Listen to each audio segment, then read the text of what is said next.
In most bands, there is a member or two who often get the spotlight. While it is usually the guitarist or the singer, it can be other members, but what if we look at the members that do the opposite of that?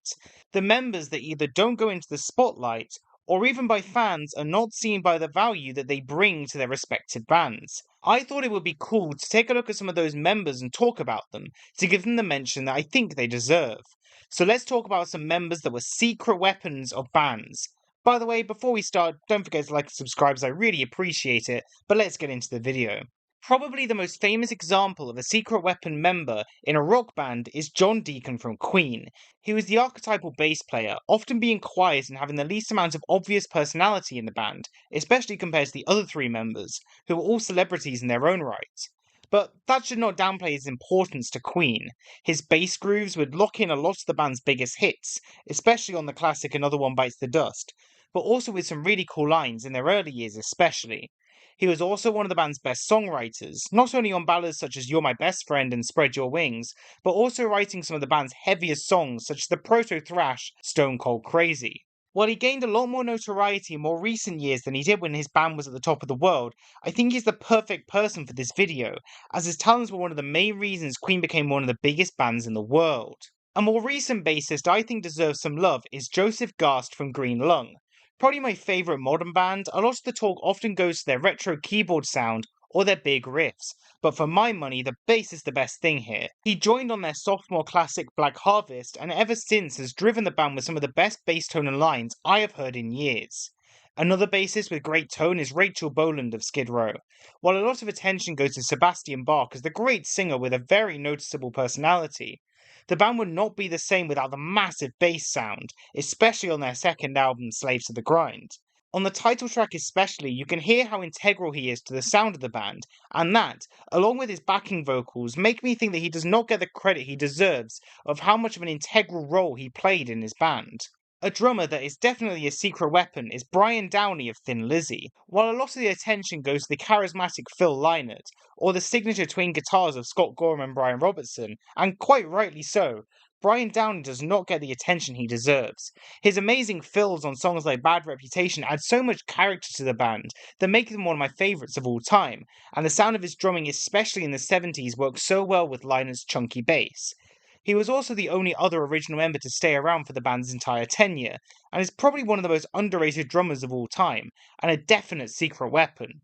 Another secret weapon member of a band I love is Away from Voivod. He is not only the only member to play on all their albums, but is also a fantastic drummer. His rough and loose sound brings so much personality to their earlier albums, but he came to his own in the late 80s when he was able to start drumming a lot more technical, and showed how much he had improved. This, along with the fact he basically single-handedly designed a lot of the artwork and imagery that would become linked to the band, make him a severely underrated member when overshadowed by the signature guitar tone of Piggy and the crazy personality of Snake. However, it's not just members of the rhythm section that can be secret weapons, as often the guitarists can also be hidden in the background despite their great contributions to their respective bands. While most people would point to Stuart Copeland for the secret weapon of the Police, I would go with Andy Summers. I feel that while Stuart Copeland has gained a lot of respect in more recent years, people still don't talk about Summers enough. His brash power chords and simple but amazing solos bring a lot of energy to the Police, as well as his incredible riffs. I feel that he is often the last one mentioned in the band, which he does not deserve, as he was one of the main reasons they became one of the biggest bands in the world.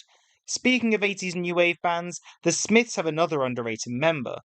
While most of the attention goes to the pair of Morrissey and Marr, I think Andy Rourke does not get the attention he deserves. His bass lines would often drive the great songs, and some of the band's biggest hits would feel empty without him being there. This charming man is a great example of how his bass would often be very high in the mix, and would give the band the harshness they would use in their rockier moments such as The Queen is Dead. A pair of guitarists that I don't often feel get the attention they deserve from the prog world is Steve Hackett and Alex Lifeson from Genesis and Rush respectively.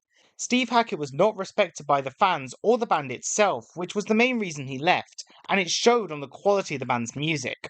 His playing was not only amazing and fit the arrangements that the band made, but was also pretty ahead of its time with some of the techniques he used. The guitar solo on Dancing with the Moonlit Night shows how good of a guitarist he was, and one of the reasons for the band's incredible string of albums in the 70s. While Alex Lifeson does get a lot of love in the overall guitar community, I feel that in discussion for Rush, he is often left out. This is because he is in the band with one of the best drummers and bassists ever, so he is often left out of the conversation. This is not fair on him in the slightest, as his guitar soloing is often some of the best moments in their songs, with his guitar solo on La Via Strangiato being one of my favourite guitar solos of all time. He should be brought up a lot more for why Rush is so good in my personal opinion, as while both Neil Peart and Geddy Lee are great, I think Lifeson is right up there with them when it comes to talent and contribution. Another pair that play the same instruments in the same genre that I think fit this topic is Frank Bello and Dee Verney of the thrash bands Anthrax and Overkill. While a lot of attention for both bands often goes to their unique vocals or the riff that starts the pits going, for me, it's the bass that is often the highlight of both bands and the main reason I listen to them. Both bassists often carry their bands in my opinion, with their chunky tone and amazing intros are often the best part of their albums, and are probably my favourite bass work in thrash outside of Cliff Burton and Metallica. If it wasn't for them, I wouldn't be surprised if these bands almost faded into the background, as they wouldn't have the drive or power that they do with them in tow. Check out Caught in a Mosh and Hello from the Gutter for how good these bands are, as they are some of those underrated bassists of the 80s, especially in their own bands. Let's get back to some more drummers who deserve some love, as I feel like they often don't get the attention they deserve. While a lot of Megadeth fans will go for Nick Menza as their best drummer, for my money, it's the first drummer Gar Samuelson. His jazz background allowed him to keep up with the changes and the complex arrangements that made the first two albums so good. Even when talking about the early era of the band, a lot of people go to Chris Poton's amazing guitar work, and while it is great, I think that a lot more attention should go to Gar for having the firm base that the band were able to build on to make their first two albums so unique and complex as they were. Another drummer who was on the first couple albums for a band that doesn't get the love he deserves is Clive Burr for Iron Maiden, and he is my favourite drummer they've ever had. He has so much personality in the way he would play, which meshes with the raw and loose feel that the Di'Anno era has, but he also does really well with the drumming on songs on like Hallowed Be Thy Name. This, mixed with the fact he was also a co-writer on one of the most underrated songs, Total Eclipse, make him a proper secret weapon of the early days. If you are not sold on this, give the song Genghis Khan a listen and you will see what I mean. One of the biggest examples of a secret weapon, at least in my opinion, is Eric Carr of Kiss. He came on when the band were at their lowest, and while a lot of attention goes towards Vinnie Vincent for saving the band, I think that's really unfair on Eric. His drum sound on Creatures of the Night is one of my favourites of all time, and he was also the only member of Kiss to play on all the songs on that album. I also think that in the 80s, while the quality of the band's music got a bit shaky, his drumming was always the highlight of those albums in my opinion. That, as well as his great singing voice that I wish the band utilised more, make him not only my favourite Kiss member, but one of my favourite drummers of all time. Finally, a band that have two secret weapons, at least in my opinion, is Helloween. While Kai Hansen and Michael Kiske get a lot of attention for their amazing guitar playing and vocals, it's the rhythm section that make the band as good as they are. Ingo's drums are so fast but have so much personality, with songs like Heavy Metal is the Law and Eagle Fly Free showing how good they are, while Markus Grosskopf is actually my favourite bassist of all time.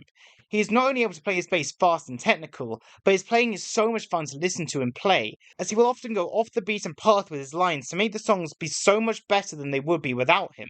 He is not only one of the two secret weapons in this band, but also one of the most underrated bassists ever. But that's just my opinion. I could probably come up with a lot more, but I'll leave it up to you lot. What musicians do you think made this criteria? Or were there members of mine that you disagree with? Let me know in the comments below. And as always, don't forget to like and subscribe if you enjoyed the video, follow me on Twitter and Instagram, and follow my Album of the Year page for my latest reviews. All the links are in the description below. But as always, stay safe, stay happy, and stay metal!